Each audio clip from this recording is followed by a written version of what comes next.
¿Cómo están en esta hermosa mañana? Espero que todos están conectados, están con esta sintonía, con este gozo en el Espíritu, que gracias a Él estamos de pie, estamos bien por la misericordia de nuestro buen Dios. Una vez más estamos aquí al frente de cada uno de ustedes, trayéndoles el estudio de la escuela dominical, como ya se ha mencionado.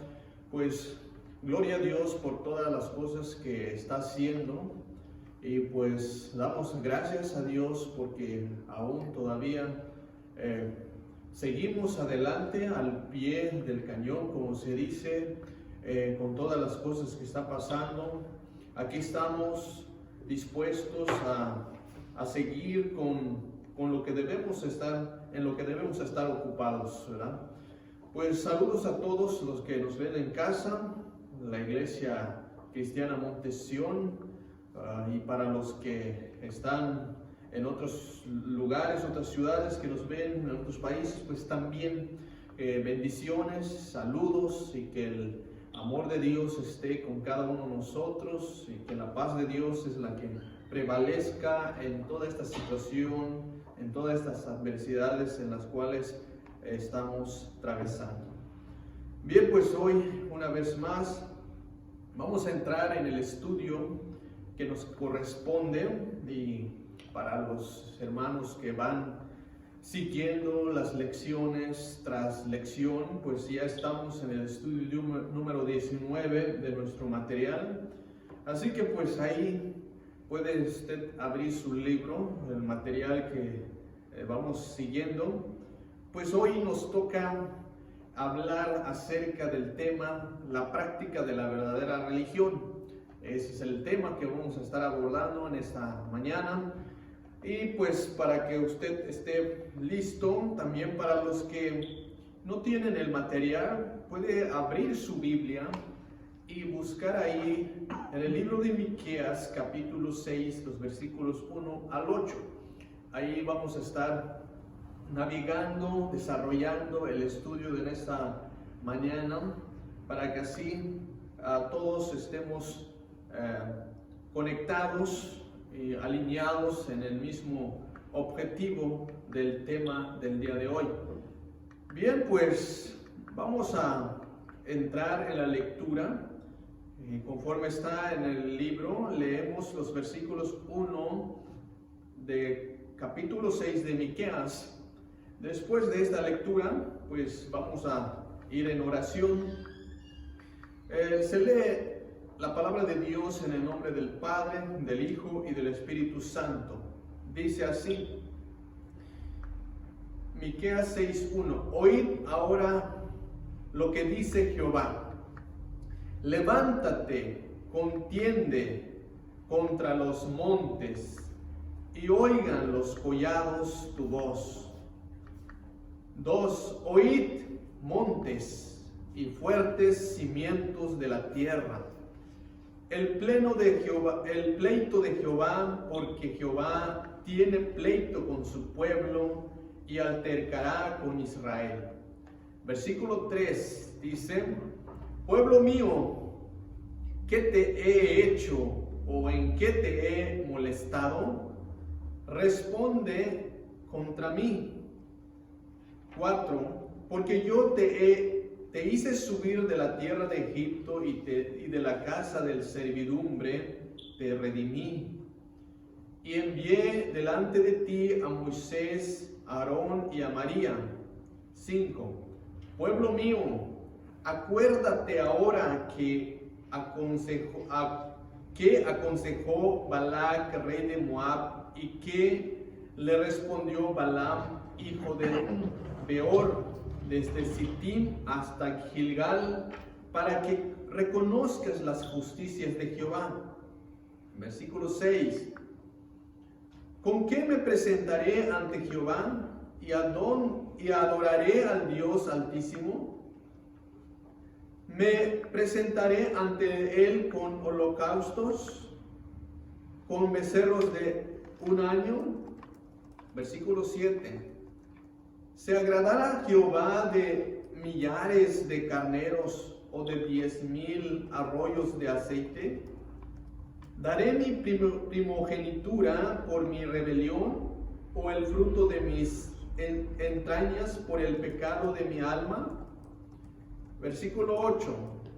Oh hombre, Él te ha declarado lo que es bueno y que pide Jehová de ti, solamente hacer justicia, amar misericordia y humillarte ante tu Dios. Amén. Vamos a inclinar nuestro rostro ahí donde esté, vamos a ir en oración.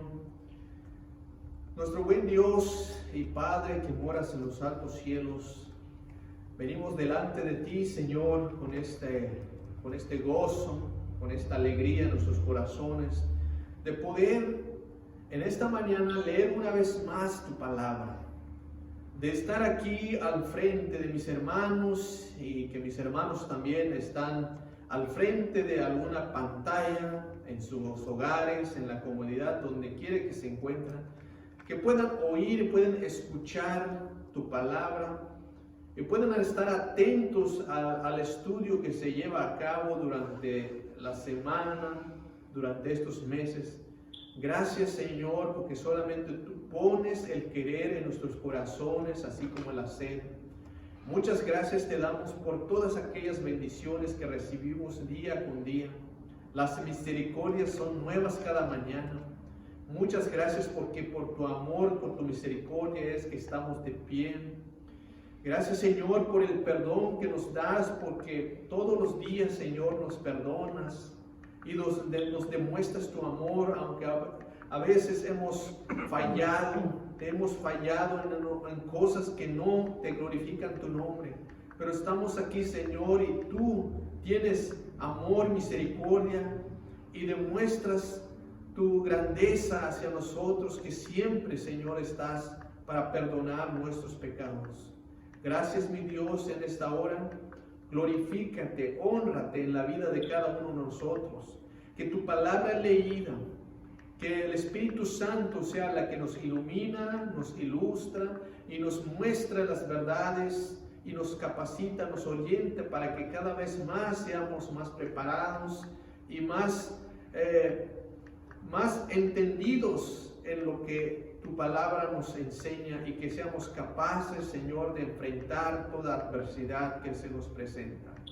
Ayúdanos, Señor, danos paz, danos consuelo, danos, Señor, todo lo que nos haga falta conforme tu voluntad. En el nombre precioso de Cristo Jesús oramos. Amén. Gloria sea el nombre de nuestro Dios.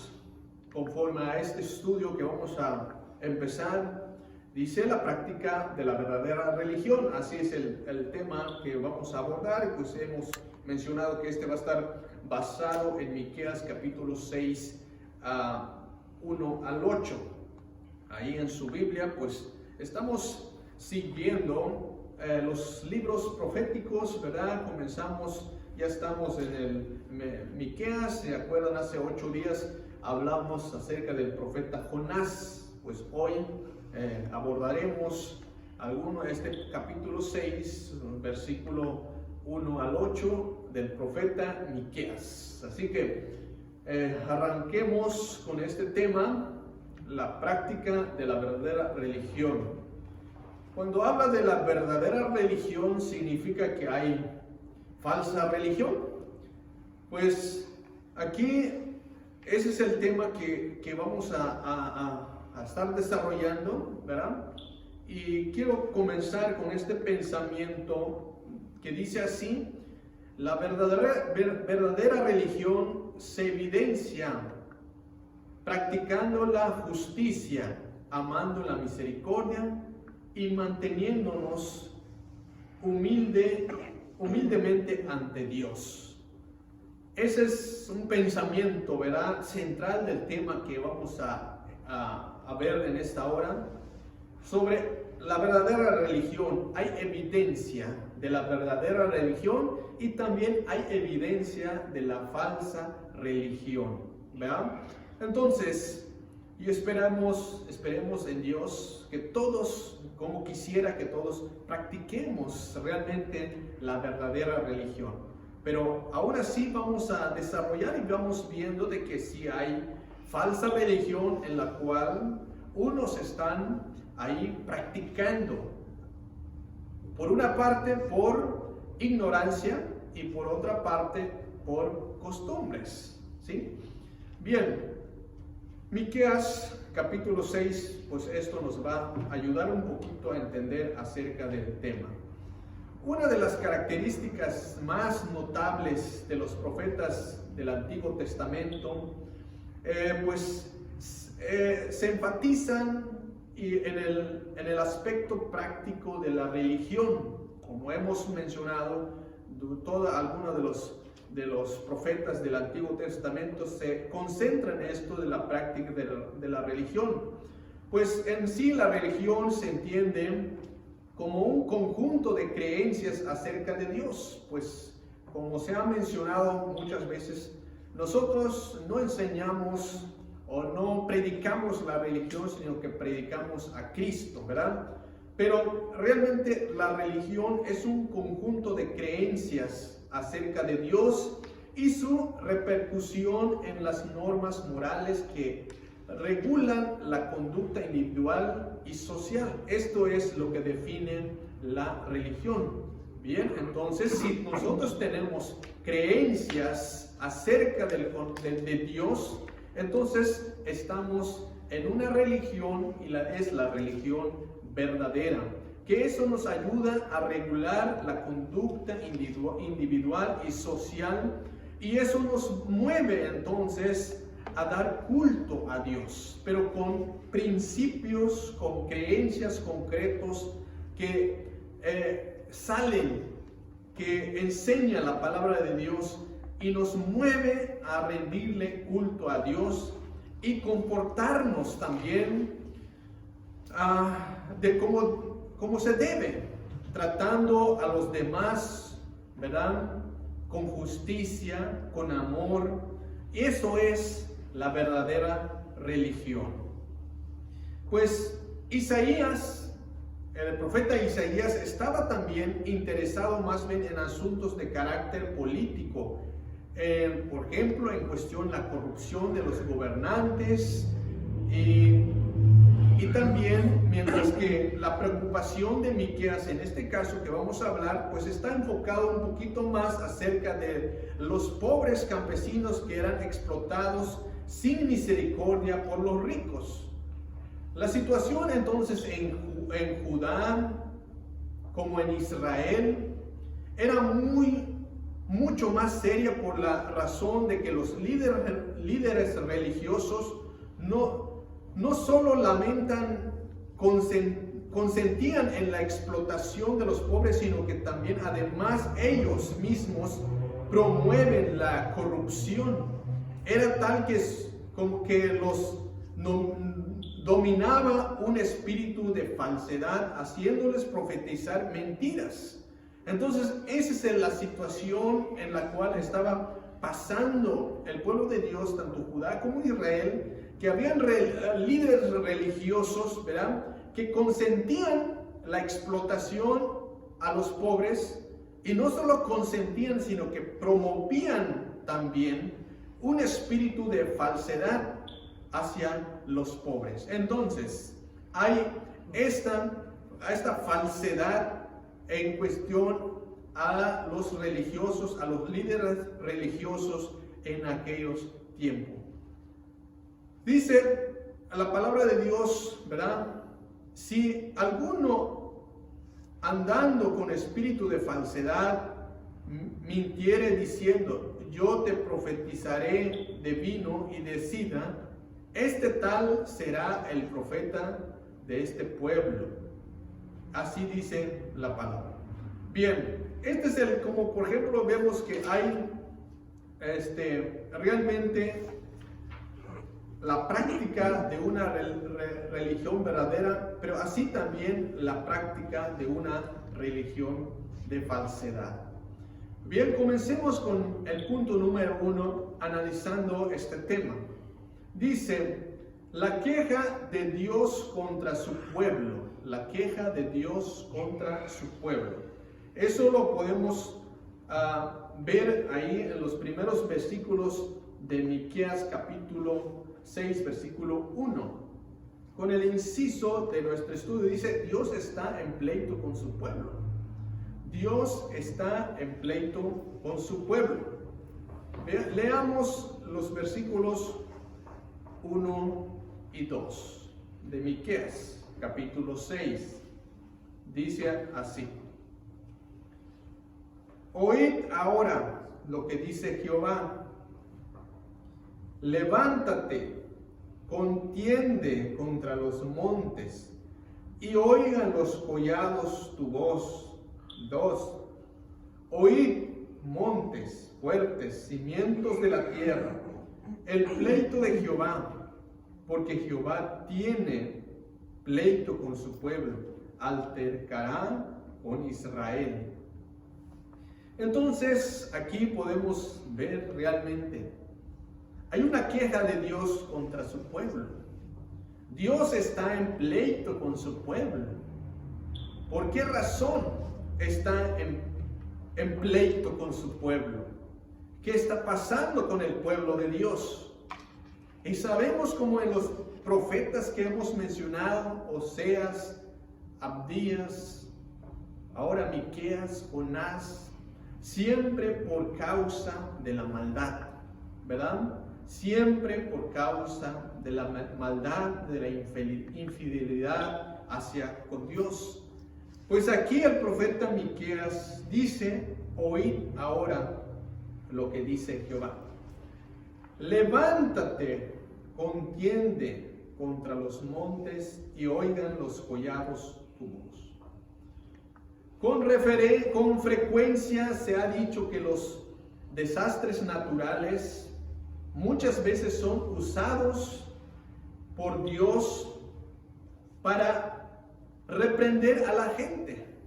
Dios usa los desastres naturales para reprender a la gente. Y eso podemos ver aquí de la manera como Dios habla.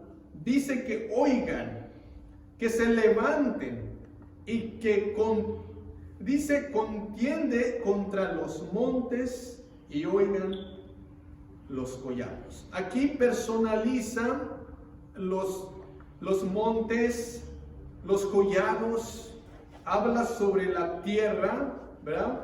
Y aquí podemos ver que sí, Dios, ¿verdad?, usa todos los recursos naturales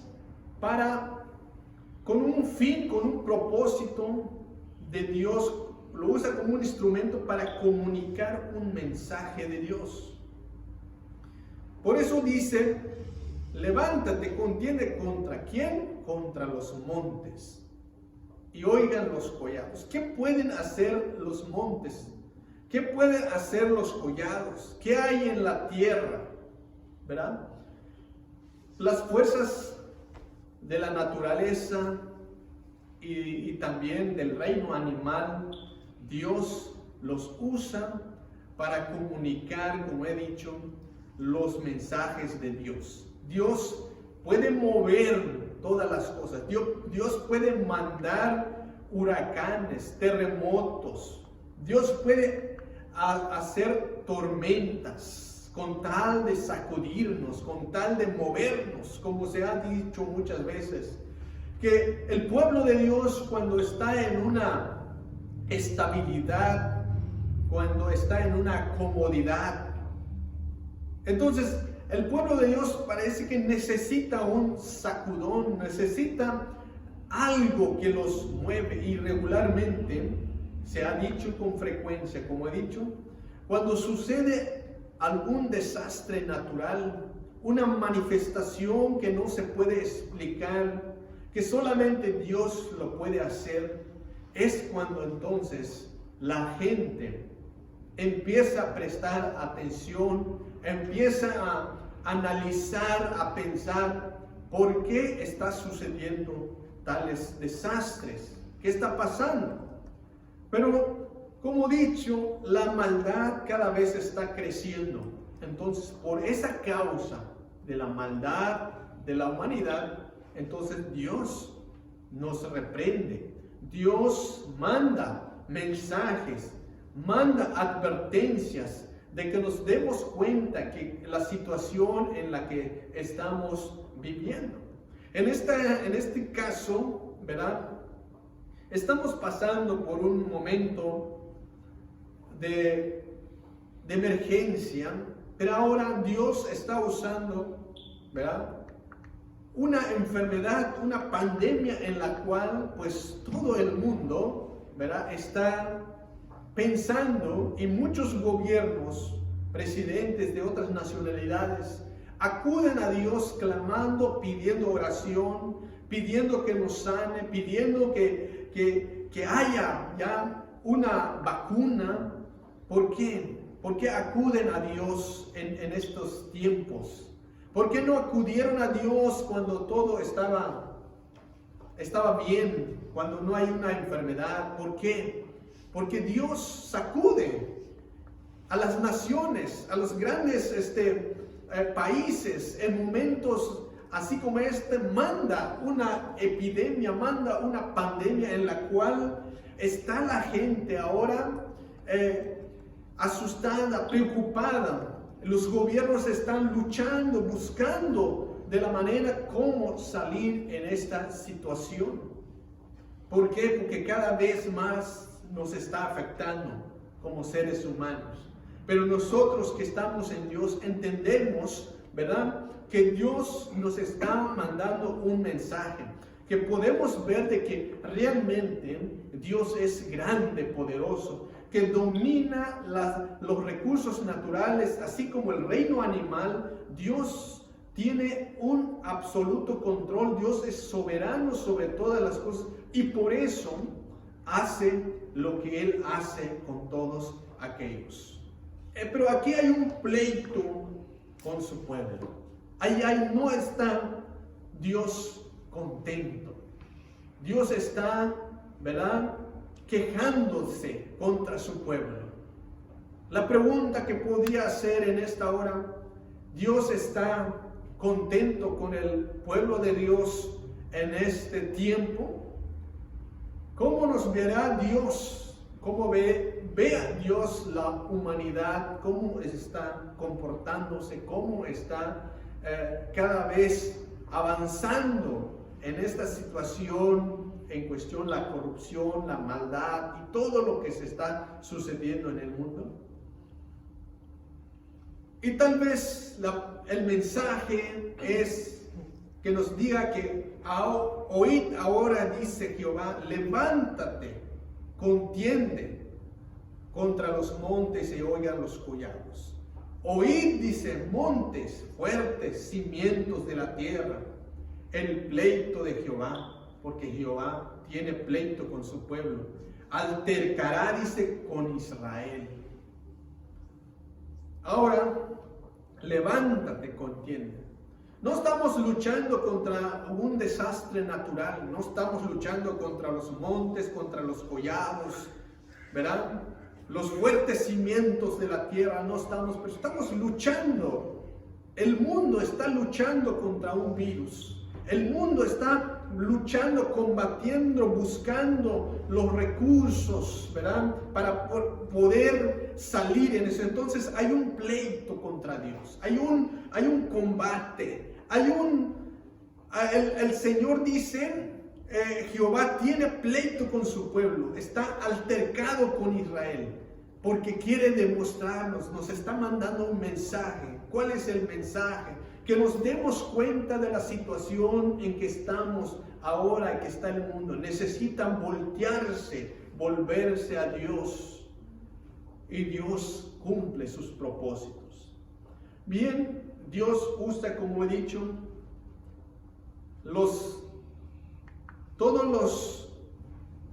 por ejemplo, en este caso, los montes, los collados, Dios los usa como un instrumento.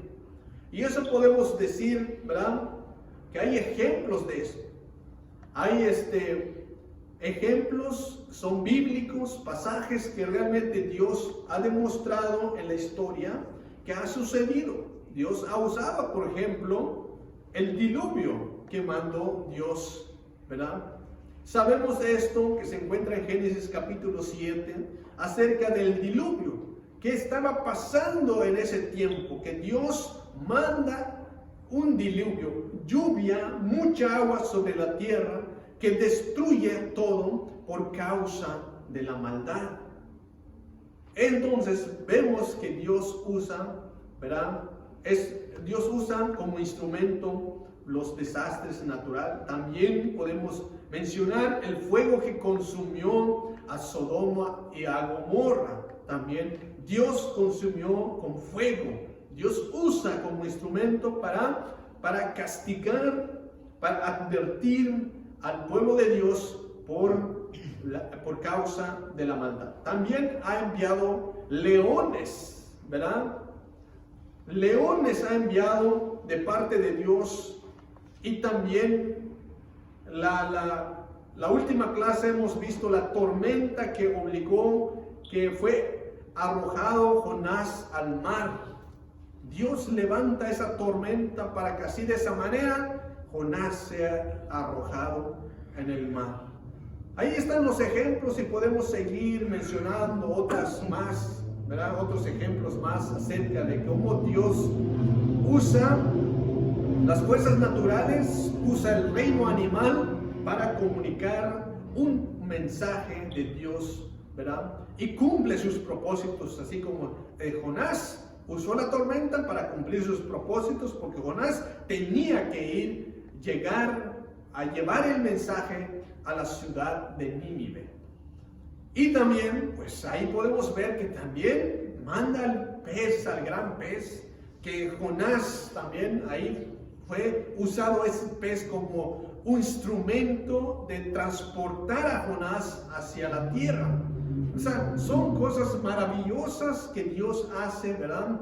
Para cumplir sus propósitos, ¿verdad? Para cumplir lo que Él quiere que se haga. Aunque nosotros a veces nos desviamos, pero Dios nos trae de alguna otra manera, como decimos, por las buenas o por las malas, pero Dios nos pone y nos lleva a donde quiere que nos vayamos. Este es realmente asombroso, que Dios tiene control absoluto tanto sobre la naturaleza, sobre el reino animal, sobre el ser humano, que Dios hace maravillas. Esta personificación de los cielos que encontramos aquí en Miqueas, los montes, los collados y de la tierra, era un severo mensaje de juicio contra los hijos de Israel.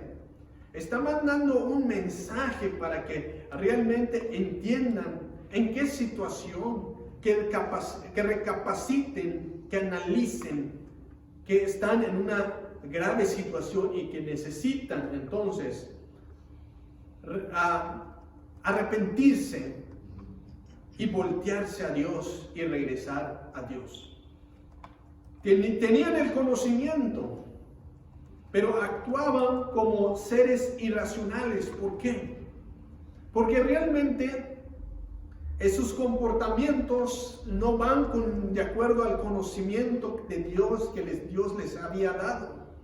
Porque de acuerdo a sus actitudes, a sus creencias, a lo que están practicando, no van de acuerdo a los estatutos, a las leyes que Dios les había dado en Sinaí.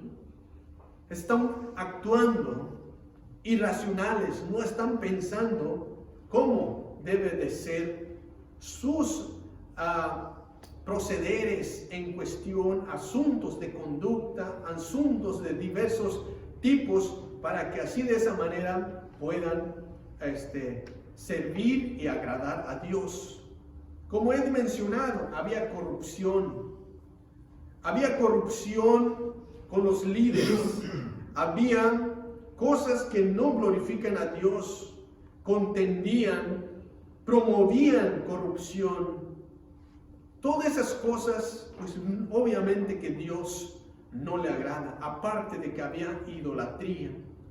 Muchas cosas que realmente son abominación para Dios. Bien, en los versículos 1 y 2 de este capítulo 6, ¿verdad?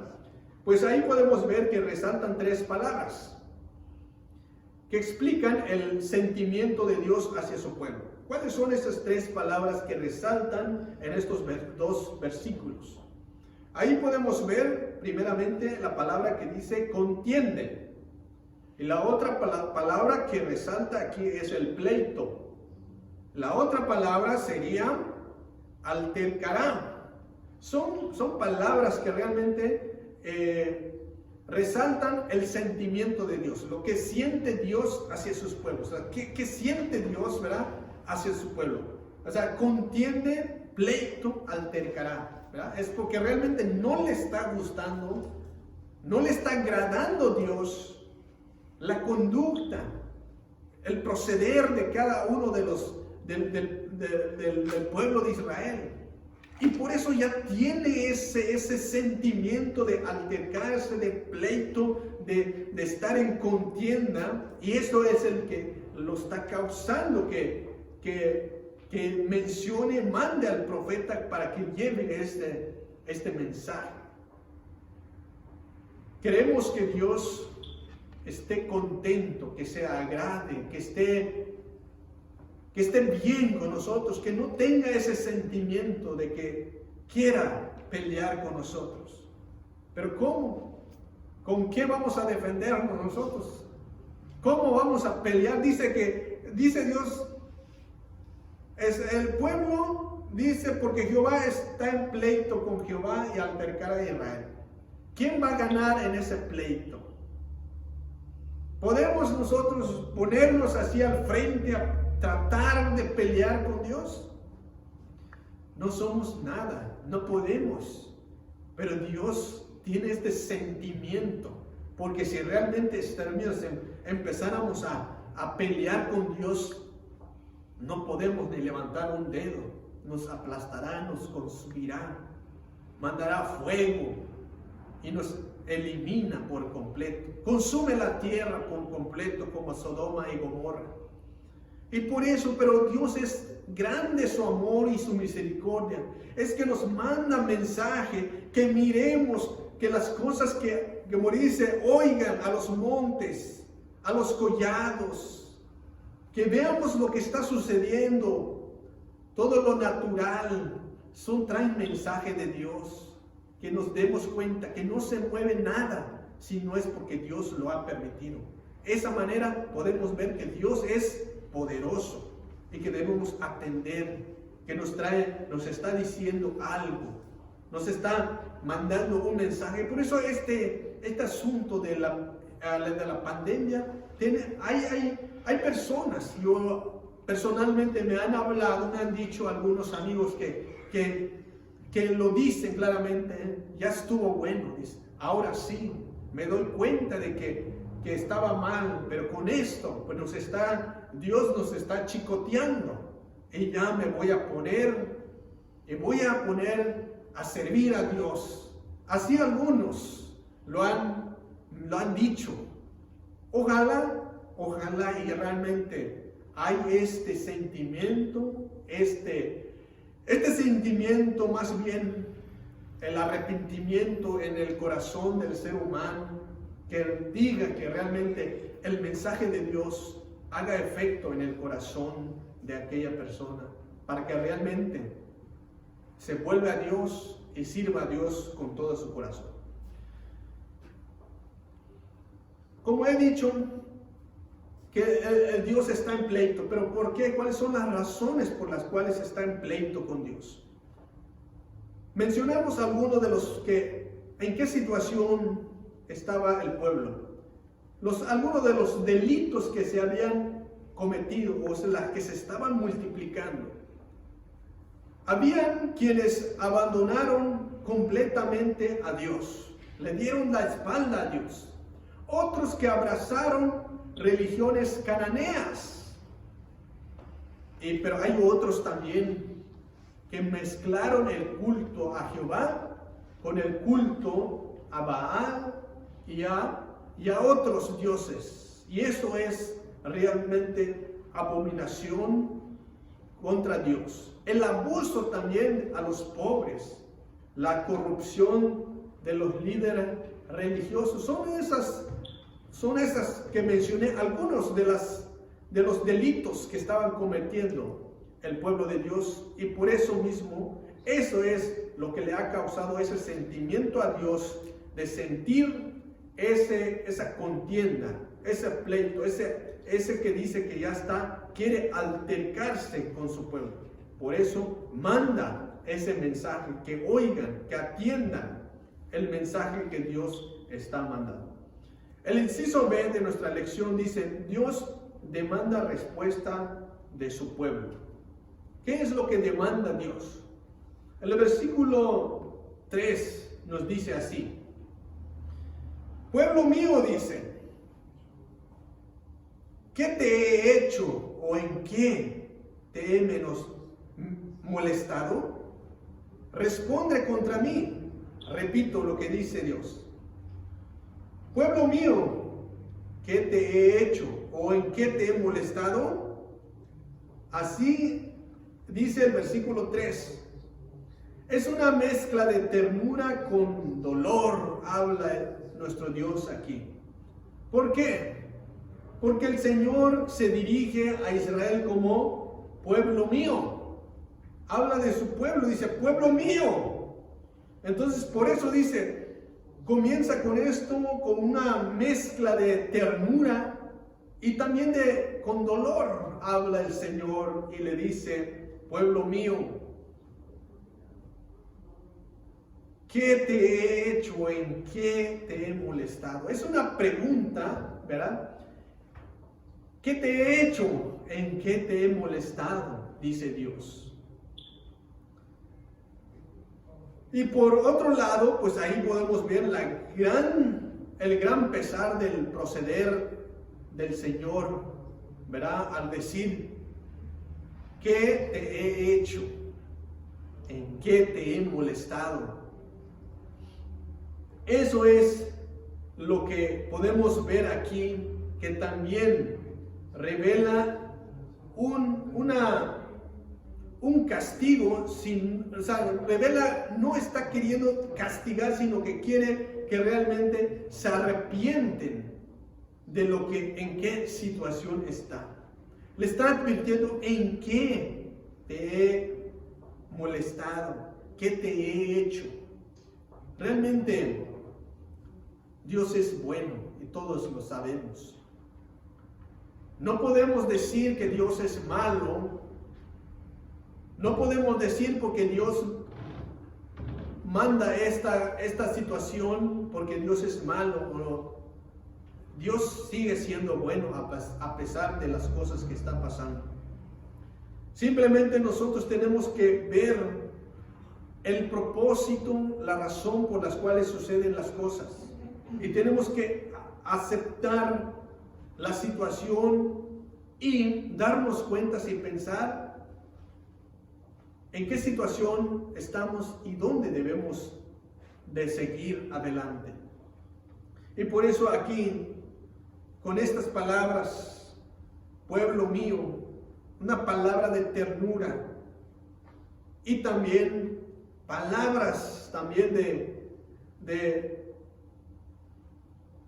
que dice Dios, ¿qué te he hecho o en qué te he molestado? ¿En qué te he molestado? Dice. El Señor es bueno. Yo creo que a nadie puede decir, pues Dios me hizo esto, Dios me molestó lo que está haciendo. Dios lo que hace, siempre hace cosas buenas y lo hace pensando en nosotros. Pero aquí, después de esta expresión, sigue una pregunta, como he dicho.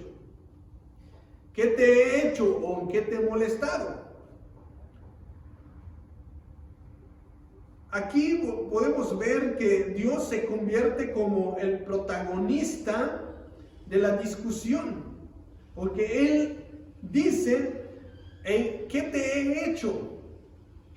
¿en qué te he molestado? Él se pone como protagonista de esta discusión de decir, yo te hice algo. ¿Por qué tu conducta? ¿Por qué estás en esa situación? ¿Por qué estamos en pleito? ¿Qué te he hecho para que estuviéramos así en esa situación?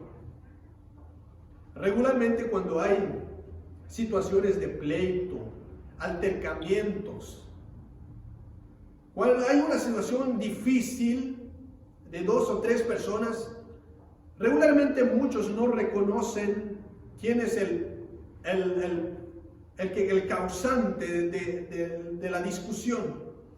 Pero aquí el Señor, nuestro Dios, Él se pone como el protagonista de esta discusión y dice, yo, ¿en qué te he hecho?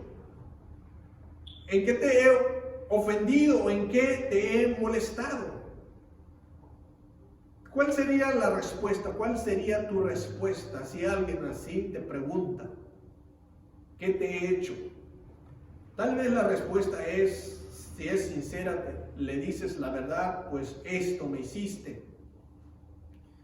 O simplemente a veces se omite y no se dice nada. Pero el Señor está haciendo esa pregunta, esa interrogación. ¿De qué nos ha hecho nuestro Dios? ¿De qué mal nos ha hecho nuestro Dios para que estuviéramos en esa situación? Para que podamos estar en esa posición en la cual estamos, que no le está agradando nada a Dios, y por eso aquí pide una respuesta. La última parte del versículo 3 dice, responde contra mí. Aquí podemos ver que esta situación realmente está pidiendo una respuesta. Cuando realmente hay interrogaciones de parte de Dios, es porque realmente hay algo que está pasando. Acciones, situaciones en las cuales nos interrogan. Cuando hay interrogaciones, por ejemplo, si vamos en la corte o algún juzgado, ahí regularmente se hacen interrogaciones, se preguntan, significa que hay casos que tratar, hay situaciones en las cuales estás metido y por eso están interrogando. En este caso, pues Dios es la que está haciendo las interrogaciones. ¿En qué te he hecho? ¿Qué te he molestado? ¿En qué te he ofendido? Y puedes seguir las preguntas. Pero aquí la situación es que realmente, pues, el pueblo de Dios estaba pecando, estaba en una situación que estaban corrompidos y por eso Dios le está pidiendo respuesta a esa situación en la cual estaban viviendo. Por ejemplo, pues si podemos analizar otros interrogatorios de Dios, en el caso de Adán también, cuando pecó Adán, pues Dios empezó con interrogaciones. ¿Dónde estás?, le dicen a Adán. ¿Dónde estás tú? ¿Quién te enseñó que estabas desnudo? Son preguntas que Dios le hace a Adán. ¿Has comido del árbol que yo te mandé que no comieras? ¿Por qué Dios empieza con esas interrogaciones? Porque Dios sabe que ya le hemos fallado por el pecado que hemos cometido. Entonces nos interrogan en qué, por qué comiste, por qué te escondes, por qué estás allí. O sea, nos está haciendo recapacitar en la situación en que estamos. ¿Qué está pasando? Igual Eva también fue interrogada. ¿Qué es lo que has hecho?, le dicen a Eva. ¿Qué es lo que has hecho? Son interrogaciones porque realmente Eva ha fallado, ha cometido un pecado, hizo lo que no debió de haber hecho. Y también Caín también fue interrogado. Caín, le preguntan, ¿dónde está Abel, tu hermano? Eso fueron preguntas, interrogaciones. ¿Dónde está Caín, tu hermano? ¿Qué había hecho Caín contra su hermano? Y sabemos la historia, lo que había hecho Caín. Y por eso mismo Dios sabe lo que hizo Caín. Y de esa manera le hace esa pregunta para que recapacite, para que reflexione en la situación, lo que ha hecho Caín. ¿Por qué estás fastidiándome a mí? Eso es más bien la traducción de esta pregunta de Dios en el capítulo 3. ¿Qué has hecho? ¿En qué te he molestado? ¿En qué te he molestado? Dice Dios. ¿Por qué estás así, enfadado, fastidiado de mí? Muchas veces, verán, el creyente actúa como si fuera decepcionado de Dios. Muchas veces el cristiano, como que Dios le ha hecho mal. Dios le ha hecho cosas que ya está decepcionado y por eso se actúa así. Ya está como fastidiado, ya está como tiene sentimiento y por eso ya su conducta, ya su proceder ya es diferente. Ya no quiere asistir, ya no quiere venir al templo, no quiere venir en los estudios, no quiere servir a Dios. Se va decepcionado. Estamos hablando de Dios, que Dios es bueno. Entonces aquí el Señor está diciendo, ¿en qué te he fallado? Nosotros como seres humanos sí podemos fallar, podemos ofender, podemos lastimar con palabras, con acciones a nuestros prójimos, a nuestros seres queridos, a nuestros hermanos, sí. Pero Dios no actúa así. Dios es bueno. Dios siempre ama al pecador. Dios ama al pecador. Dios no mira lo que haya hecho. El pecador siempre demuestra amor hacia cada uno de los que le han fallado a Dios. A pesar de que somos infieles, Dios muestra su amor y su misericordia con cada uno de nosotros. Entonces, ¿en qué Dios nos ha fallado? Dice Dios, verá, con esta la interrogación, ¿te he fallado a ustedes? ¿He dejado de cumplir mis promesas? ¿He sido injusto con ustedes? Así prácticamente Dios está hablando a su pueblo diciendo, he dejado de alimentarlos, he dejado de darles de comer, he sido injusto, no he cumplido mis promesas. ¿Cuál sería nuestra respuesta? ¿Verdad? Si Dios nos preguntara así. Bueno, nos está preguntando a través de su palabra. ¿Ha sido injusto con nosotros? ¿No ha cumplido sus promesas? Estamos más que agradecidos con Dios porque sus promesas las ha cumplido y las sigue cumpliendo y las va a cumplir. Sus misericordias son nuevas cada mañana. Dios es bueno de gran manera. Cuando Dios entonces confronta a los suyos, los obliga ¿a qué? A razonar. Y eso es lo que nos está confrontando hoy en día, a los que nos están escuchando.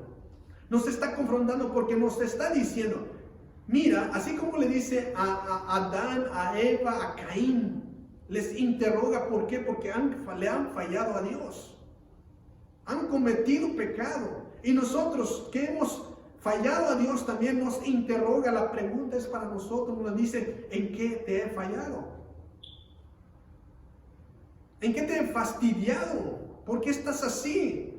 Te he dejado, he sido injusto contigo para que tu proceder y tu comportamiento y lo que estás haciendo así de esa manera nos está poniendo a razonar con esas preguntas de Dios que demanda entonces una respuesta.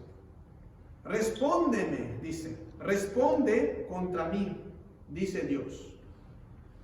Está pidiendo una respuesta y yo creo que la respuesta de cada uno de nosotros debe ser Isaías 1:18. Isaías 1:18 debe ser nuestra respuesta de cada uno de nosotros, ¿verdad? Que dice, venid a mí luego, dice Jehová, y estemos a cuenta. Venid luego, dice Jehová, y estemos a cuenta. Eso es lo que está queriendo que nosotros hagamos nuestro Dios. Que estemos a cuenta con Él. En otras versiones de Isaías 1:18 dice que podamos tener un diálogo con Él. Dialoguemos, estemos a cuenta es dialogar, hablar. Eso es lo que estemos en cuenta. En este caso dice, venid luego a Jehová, estemos a cuenta. Pero si vuestros pecados fueren como la grana, vendrán a ser como blancas. Porque realmente hay un diálogo. Yo le ofrezco, yo le pido perdón a Dios, yo le digo la situación en que estoy y Él es bueno y Él perdona. Entonces esa es la respuesta de cada uno de nosotros que debemos responder a Dios, porque demanda, está preguntando, está exigiendo una respuesta y lo que quiere es que vengamos luego y nos pongamos a cuenta con Él.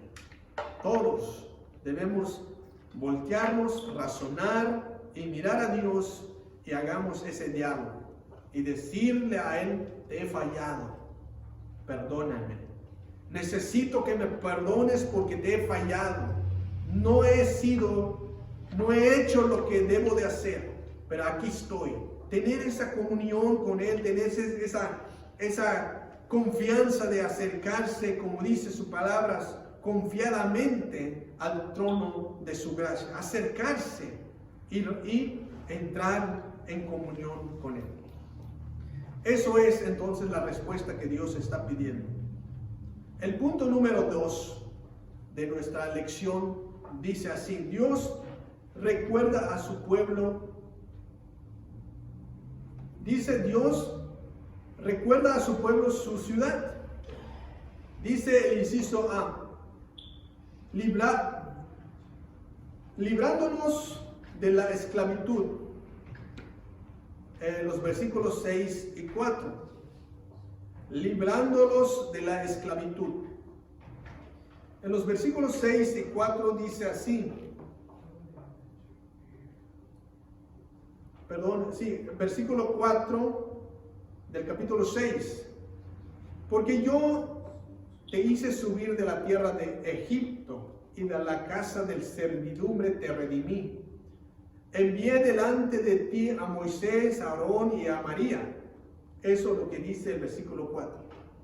Ahí podemos ver en esos versículos 4 y 5 que Dios contesta la pregunta que le hace a su pueblo. O sea, Dios hace las preguntas y también responde Dios en esos versículos. Del capítulo 3, ¿cuál era la pregunta del capítulo 3? ¿En qué te he hecho? ¿O en qué te he molestado? Esa es la pregunta de Dios. Pero aquí en los versículos 4 y 5, pues responde Dios. Entonces aquí dice, porque yo te hice subir de la tierra de Egipto y de la casa del servidumbre. Te envié, dice, delante de ti a Moisés, a Aarón y a María. Entonces aquí hay acciones de parte de Dios. En este cita al primer lugar la gran liberación de la intervención directa de Dios, ¿verdad? De salvar a su pueblo de la opresión egipcia.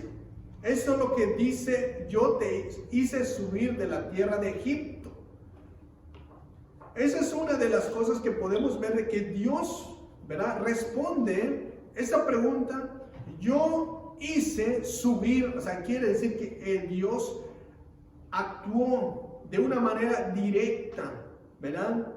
Envió plagas, abrió el mar rojo. Todas son acciones poderosas de Dios que hizo a favor de su pueblo. que estaba en esclavitud en Egipto, y sabemos todos la historia de que Egipto, pues ahí estaba el pueblo de Dios como servidumbre, en esclavitud, pero Dios los sacó en ese lugar.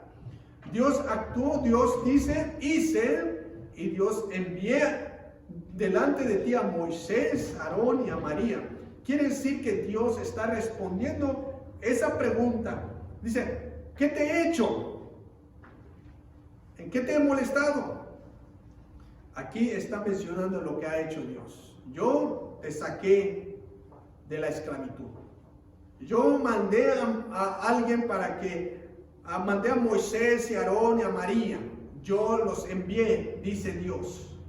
Entonces Dios está demostrando, actuando a favor de nosotros, y hoy en día está actuando, está dándonos, pero como que no nos damos cuenta, y por eso a veces tenemos sentimientos como que estamos en contra de Dios, estamos, ¿cómo se dice?, enfadados, decepcionados de lo que Dios hace. Pero Dios es bueno.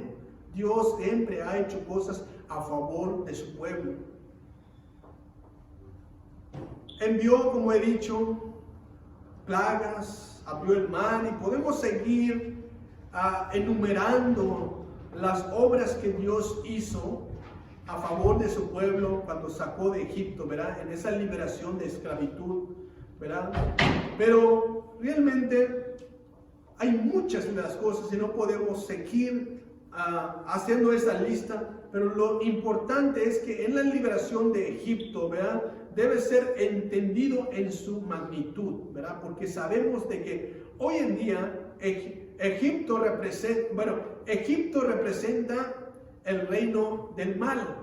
Eso es lo que representa Egipto. ¿Por qué? Porque estaba el pueblo de Dios estaba esclavizado, estaba como servidumbre en el reino de Egipcio. Estaba ahí. Entonces es un reino de esclavitud y de opresión en todas las áreas de la vida, tanto como en los pobres, el pueblo de Dios estaba ahí oprimido espiritualmente, emocionalmente, intelectualmente, físicamente, materialmente, económicamente. Estaban ahí realmente esclavizados en esa situación. Y entonces por eso Egipto representa el reino del mal. ¿Por qué? Porque toda su emoción, la integridad de los israelitas estaban sumidos en esa esclavitud, como he mencionado, tanto emocional, física, intelectual, material y económica. Estaban hasta por los suelos en esa esclavitud. Pero ¿quién los podrá librar de eso si no es Dios? Dios dice, los saqué. Dios es el único que pudo librarlos de esa esclavitud. Salió libre gracias a la protección de que Dios les dio. Gracias a que Dios les dio con mano poderosa, los sacó de ese lugar. La sangre de un cordero inmolado, que fueron suficientes, ¿verdad?, para que de esa manera pusieron, ¿verdad?, en los tindeles de las casas, y así pudieron ser librados de la muerte. Y entonces esto, lo que podemos ver, ¿verdad?, fueron sustentados también en el desierto por 40 días, milagrosamente, por pan, por carne, por agua. Realmente son obras poderosas de Dios que hace. Recibieron ordenanzas también en el Sinaí, en el monte Sinaí. Se les proveyó el culto correcto, cómo deben adorar a un Dios vivo. También Dios estaba su presencia de día y de noche. Entonces, ¿qué es lo que falló para que tengan este sentimiento para que la conducta del pueblo de Israel llegara en esa situación? ¿Por qué Dios tiene que estar en pleito con su pueblo? ¿Por qué Dios tiene que estar en esa contienda si Dios siempre ha actuado a favor de su pueblo? Siempre ha estado ahí en esas situaciones. Y realmente eso representa la esclavitud en Egipto. Hoy representa del reino de Satanás, en que Satanás siempre ahí quiere tener al ser humano esclavizado, dominado. Espiritualmente está muerto, emocional, intelectual, física, económicamente. Afecta al hombre cuando está sin Dios. Pero en Dios, por Jesucristo, por la sangre que derramó en la cruz del Calvario, por su infinito amor, es que ahora hay libertad. Ahora hay libertad. En esa esclavitud del reino de Satanás, Dios, a través de Cristo Jesús, nos puede rescatar, nos puede sacar, así como sacó al pueblo de Israel en Egipto, así lo puede sacar, lo puede trasladar a la tierra prometida.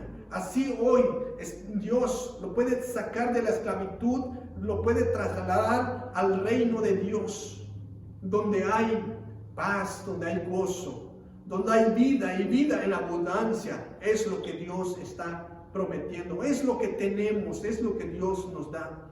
Pero eso solamente se logra en Cristo Jesús, por el amor y por la misericordia que Él tiene con los pecadores. Protegiéndolos de sus enemigos. Los versículos 5 dice así: pueblo mío, acuérdate ahora. Dice, ¿qué consejo Balac, rey de Moab, y qué le respondió Balaam, hijo de Beor, desde Sittim hasta Gilgal? Para que conozcas las justicias de Jehová. Dice el versículo 5, ¿verdad? Eso lo que podemos ver aquí en el punto número 2, protegiendo a los enemigos, dice el inciso B.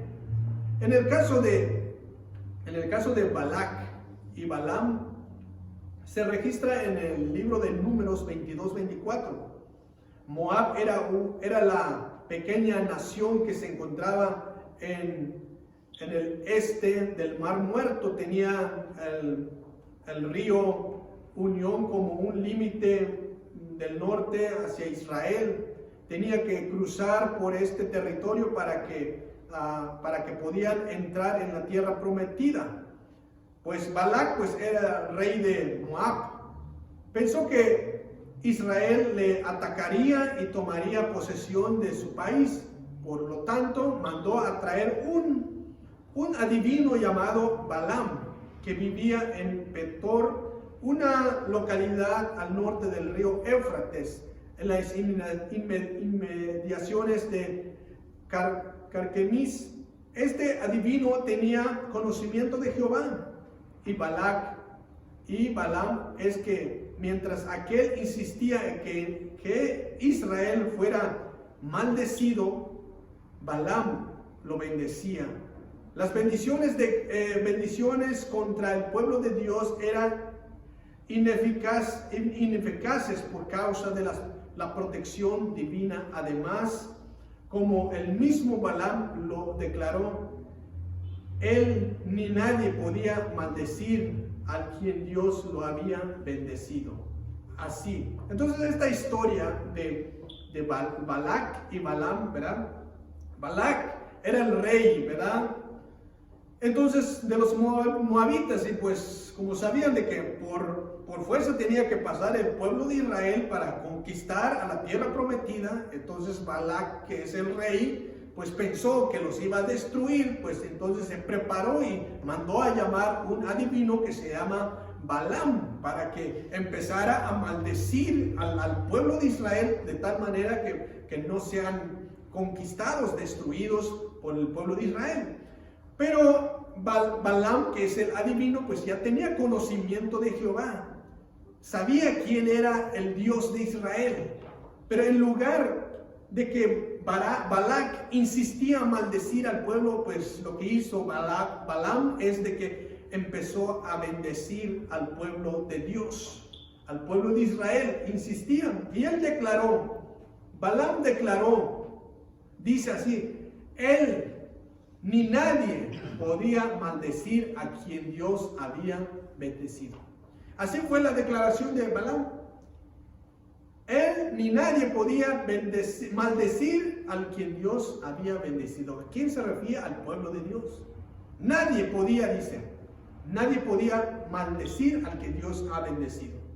Realmente esto pues hace efecto y nos hace recordar lo que dijo Isaías, ¿verdad? Israel, cuando dice las palabras, dice, mas yo no quise escuchar a Balaam, por lo cual os bendigo repetidamente y os libre de sus manos. Eso lo dice Josué 24:10. Pues realmente en este caso de Balaam contra Israel se cumplió las promesas dadas por medio de Isaías. Cuando dice Isaías en los capítulos 54:17, dice, ninguna arma forjada contra ti prosperará, y condenarás toda la lengua que se levante contra ti en juicio. Esta es la herencia de los siervos de Jehová, y su salvación de mí vendrá, dijo Jehová. Realmente aquí podemos ver la protección del pueblo de Dios contra los enemigos. En este caso, pues ahí podemos ver que Dios siempre protege al pueblo de Dios, protegiéndoles de sus enemigos. En este caso, aquí podemos ver cómo Dios protegió, ¿verdad?, en contra de Balac, ¿verdad?, de que él quería que fueran maldecidos, pero Dios no lo permitió así. Y así se cumple esa palabra: ninguna arma forjada contra ti prosperará. Es una promesa de Dios, y para hoy en día debemos de creerlo con este entusiasmo, realmente, que Dios, cuando está con nosotros, ninguna arma, dice, forjará. Ninguna. No quiere decir que hay ninguna arma. Nadie nos puede hacer daño si realmente Dios está con nosotros. ¿Y quién contra nosotros? Eso es lo que podemos ver aquí, que Dios protege. Y eso es lo que está diciendo el versículo 5, que eso es el consejo de, dice, acuérdate ahora qué consejo Balac, rey de Moab, y qué te respondió Balaam, hijo de Beor, desde Sittim hasta Gilgal, para que conozcas las justicias de Jehová. Esto es para que conozcas las justicias de Jehová. ¿Qué significan las palabras de Sittim hasta Gilgal que dicen? Pues Sittim sabemos que fue el último lugar donde acampó Israel antes de cruzar el río Jordán, ¿no? Ese fue el último lugar donde acamparon. Y Gilgal, como dice, de Sittim a Gilgal, pues fue el primer lugar donde acamparon después de cruzar el Jordán. O sea que esos son lugares muy importantes, ¿verdad?, para ellos. Por eso dice que desde Sittim hasta Gilgal. Durante esos Sittim a Gilgal, durante que sucedieron esas cosas, pues sucedieron varios eventos, ¿verdad? Pero para no mencionarlos aquí, pues sabemos de que eso es lo que significa las palabras desde Sittim hasta Gilgal. Pues durante estos dos sitios sucedieron, como dije, varias situaciones. Ahí pues hay una de las que sucedieron es ahí donde fueron por fin circuncidados los hijos de Israel, que durante ese tiempo que estuvieron andando, que no se habían circuncidado, ahí durante ese tiempo fueron circuncidados. Porque para que reconozcáis las justicias de Jehová, Dios demostró ser justo y fiel y verdadero, cumpliendo sus promesas, como lo ha hecho hasta ahora. Dios siempre cumple sus promesas. Y ahí podemos ver en esa situación que hemos mencionado, que ninguna alma forjada contra ti prosperará. El que realmente cumplió sus promesas de Dios. Cumplió, los protegió de sus enemigos y fueron conquistando cada vez más a todos los que se ponen contra el pueblo. Pero esto se hace posible solamente en Dios. El tercer punto de nuestra clase dice lo que es la religión verdadera. Lo que es la religión verdadera. No consiste en ritos y ceremonias. Veamos el capítulo 6, versículos 6 y 7. Dice así, lo que es la verdadera religión. 6 y 7 dice, son preguntas, lo que pide Jehová. Dice, ¿con qué me presentaré ante Jehová y adoraré al Dios Altísimo? Me presentaré ante él con holocaustos, con becerros de un año. 7. ¿Se agradará Jehová de millares de carneros o de 10,000 arroyos de aceite? ¿Daré mi primogénito por mi rebelión, el fruto de mis entrañas por el pecado del mal? Son preguntas, ¿verdad? Interrogaciones que deben ser contestadas, ¿verdad? Ahora, ¿cuál es la verdadera religión? La verdadera religión es que no consiste en ritos ni ceremonias, ¿verdad? Aquí hay varias interpretaciones, ¿verdad? Acerca de este asunto, ¿verdad? En cuestión a estas interrogaciones. Algunos pues piensan que estas interrogaciones, un obispo anglicano fue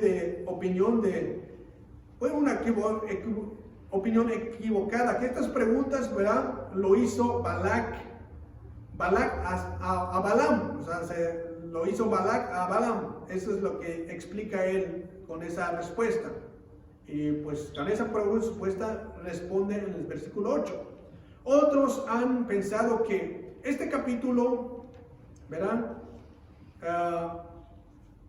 También se personifica al pueblo que pretendía justificarse haciendo notorio todo lo que hacía para agradar a Dios. Esto es, por ejemplo, los versículos 6 y 7. Son palabras de la nación que se jactaba de su mucha religiosidad. Otra interpretación dice que muchos del pueblo inquirían sinceramente en cómo complacer a Dios. Con sus conciencias les acusaba por causa de sus pecados y por tanto andaban en busca de reconciliación con Dios, o sea, la conciencia.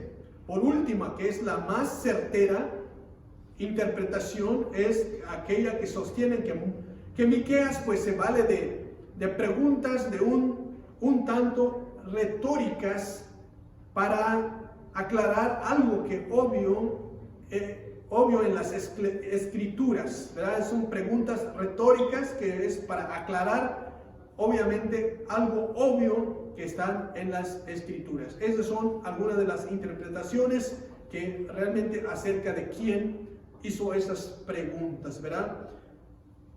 El pasaje habla de 5 prácticas religiosas aquí, ¿verdad? 5 prácticas religiosas. Primeramente podemos ver los holocaustos, los becerros de un año, los millares de carneros, 10,000 arroyos de aceite, la ofrenda del primogénito. Todas son acciones externas ritualistas. Esta es la que menciona aquí. Pues de acuerdo a las preguntas que iba a decir al pastor, vamos a escuchar al pastor. Gloria a Dios. Puedo compaginar estos versículos con 1 Corintios 13, como el apóstol Pablo dice: si yo hablase lenguas humanas y angélicas y no tengo amor, vengo a ser como metal que resuena o címbalo que retiñe. Y si tuviera profecía y entendiese todos los misterios y toda ciencia, y si tuviera toda fe, de tal manera que trasladase los montes, y no tengo amor, nada soy. Así es. Y podría seguir el Sí. capítulo completo. Gracias, pastor. Bien, ahí leyó el pastor ese capítulo, ¿verdad? En 1 Corintios. Habla acerca del amor, ¿verdad? Realmente la verdadera religión está basada en el amor de Dios. Y la falsa religión es que aquí dice: ¿con qué me presentaré ante Jehová? ¿Adoraré al Dios Altísimo? ¿Me presentaré ante Él con holocaustos, con becerros de un año? Mencionamos aquí algunas de las 5 prácticas religiosas que se hacían, ¿verdad? Que esas prácticas religiosas, ¿verdad?, son acciones externas, ¿verdad?, ritualistas. Que cuando decimos externas, que son acciones que se hacen, pero que no traen algo más profundo, algo más interior de la persona que lo practica. Por eso hace la pregunta: ¿con qué me presentaré ante Jehová? Y nosotros sabemos que nosotros que creemos en Cristo Jesús, la única manera de presentarnos ante Dios es un corazón sincero, lleno de alegría, de amor hacia Dios. Venimos a servir a Dios por amor, ¿verdad? Porque sabemos que Él merece todo. Cuando entendemos, tenemos el amor, como dice: sin eso nada soy, no sirvo para nada, no tengo nada, no puedo ofrecerle nada a Dios. Pero esas prácticas religiosas, ¿verdad?, como dice: se agradará Jehová de millares de carneros, de 10,000 arroyos de aceite. Daré mi primogenitura por mi rebelión, el fruto de mis extrañas por el pecado de mi alma. Puedes practicar, puedes hacer todas esas 5 prácticas religiosas, pero ¿de qué va a servir si no hay amor y si no realmente es lo que Dios le agrada? Todas son acciones externas. Lo que Dios quiere son acciones internas que nazcan del corazón, que vienen del corazón. Si tú le ofreces algo a Dios, pero que venga del corazón, esto es lo que se agrada a Dios. No por millares, no por cantidades, no porque tienes que traer tantos y no tienes que ofrecer holocaustos, rituales, todas esas cosas que se practicaban en ese tiempo. No, con que vengas con el corazón, no importa la situación, pero lo que importa es lo que hay en el corazón. Así que es lo que Dios está hablando aquí, ¿verdad? No se mencionan aquí en este pasaje obras de carácter social como beneficencia pública, no se menciona nada, solamente se mencionan ritos, rituales, holocaustos, todas esas cosas. Pero realmente las obras buenas como de carácter social, beneficencia pública, esto se hace por amor, con amor hacia el prójimo.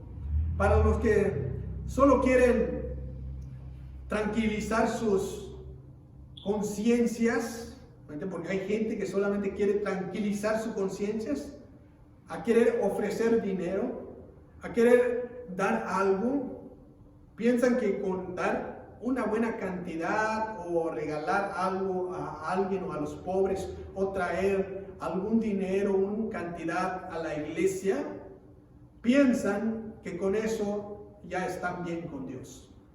Piensan que con eso ya sus conciencias ya la hicieron.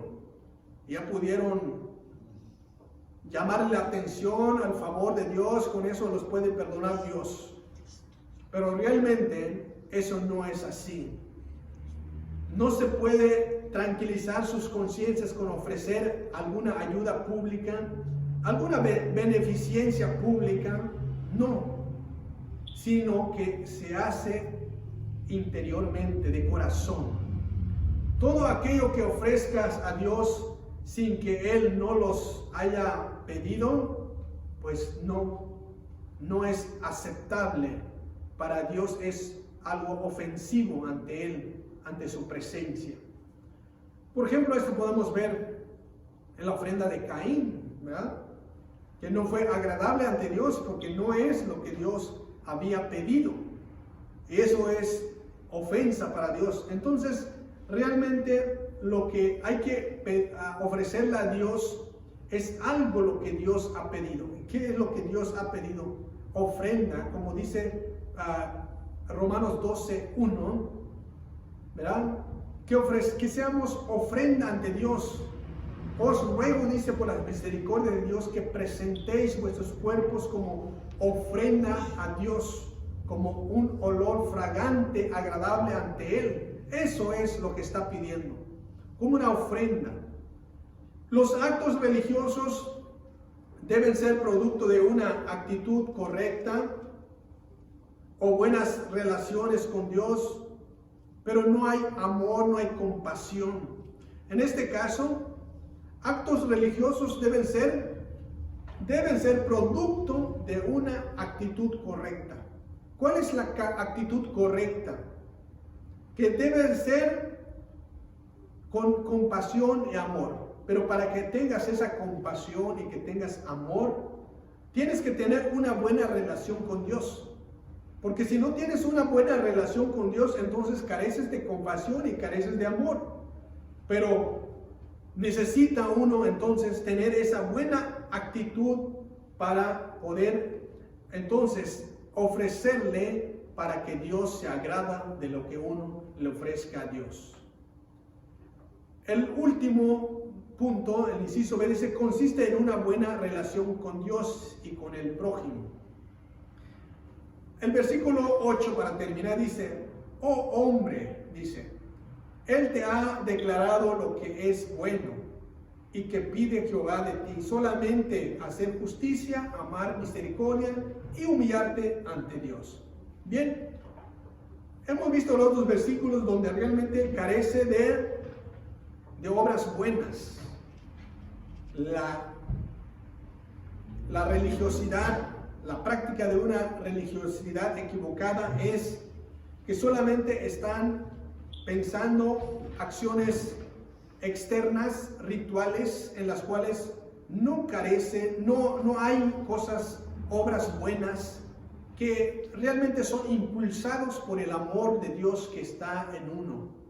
No hay compasión, solamente quieren tranquilizar, quedar bien, tranquilizar sus conciencias al aportar, al venir, al hacer las cosas, pero no lo están haciendo realmente con amor, con compasión, con justicia, con misericordia, con humildad. No hay esas cosas. Solamente son prácticas religiosas o costumbres que ya nada más lo tienen así. La respuesta de Miqueas en el versículo 8 dice de que Dios ha indicado con claridad en qué consiste la religión que es agradable ante los ojos de Dios. ¿En qué consiste esa religión verdadera, la que cada cristiano debe practicar? La religión verdadera consiste en practicar con claridad, ¿verdad?, lo que realmente le agrada a Dios. ¿Y qué es lo que le agrada a Dios? Aquí dice, Él te dice el versículo, oh hombre, Él te ha declarado lo que es bueno.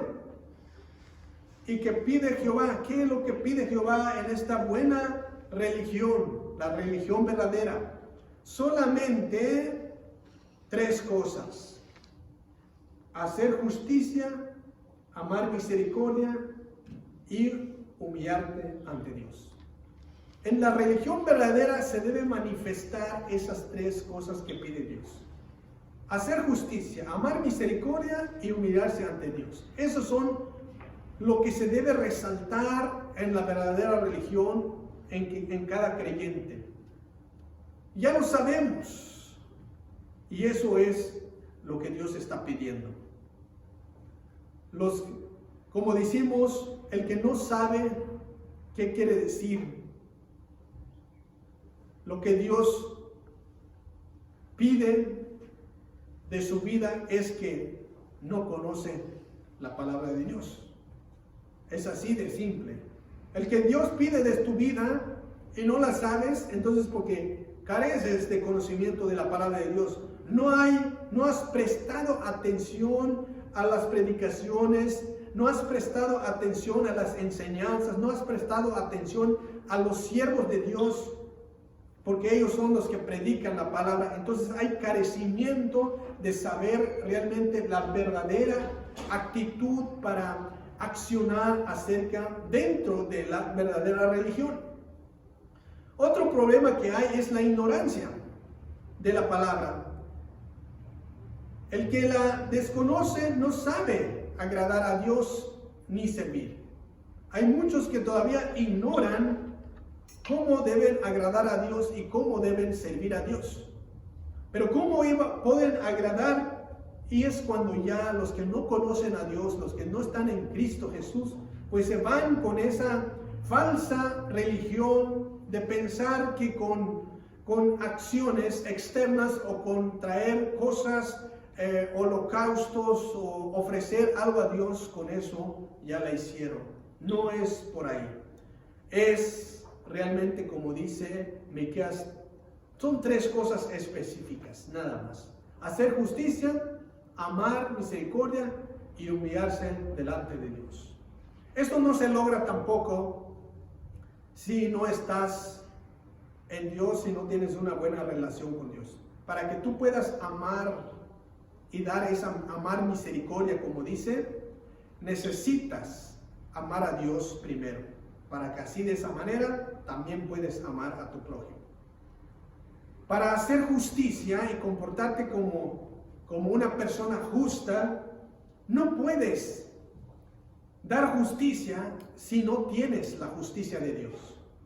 Necesitas primeramente ser justificado. De esa manera tú puedes entender entonces la justicia y comportarte ante lo demás de una manera justa, porque Dios te ha dado su justicia. Humillarse delante de Dios.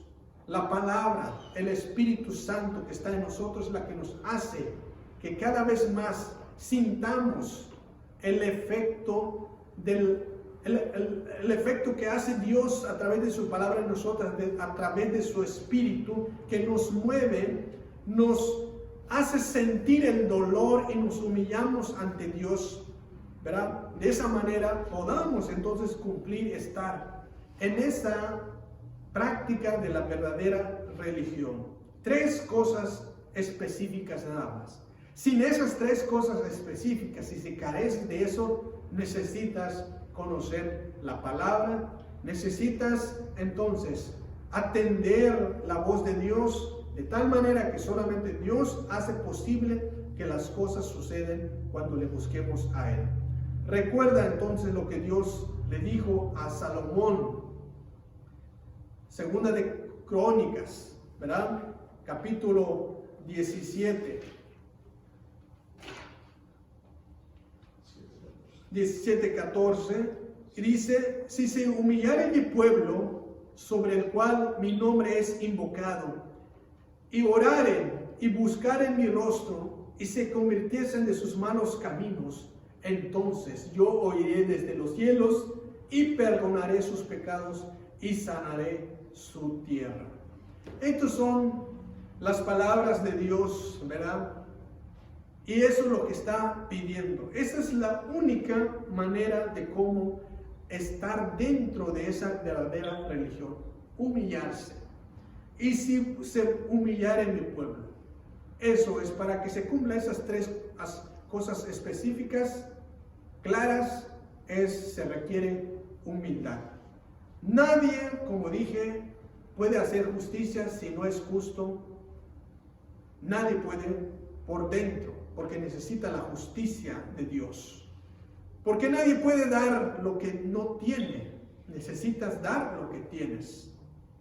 La misericordia, de igual manera, no se puede tener si no le amas a Dios. Primeramente es la que hace posible. Y si no, solamente seguirás practicando la religiosidad. Seguirás actuando externamente y no que nazca desde el profundo del corazón para dar esas tres cosas: hacer justicia, amar la misericordia y humillarse delante de Dios. Vamos a terminar aquí. Espero que ha sido de bendición para su vida. Que Dios nos ayude y Dios nos perdone y sigamos adelante, ¿verdad?, conforme a los estudios que vamos siguiendo. Que realmente Dios, ¿verdad?, nos ayude para seguir adelante, porque no hay de otra. Sigamos practicando una verdadera religión y no perdamos. Y si alguien está practicando una falsa religión, que busque. Ahí está el conocimiento de la palabra. Ahí está la palabra para que pueda ver y pueda adquirir conocimiento, que preste atención a los estudios para que vayan adquiriendo conocimiento de Dios.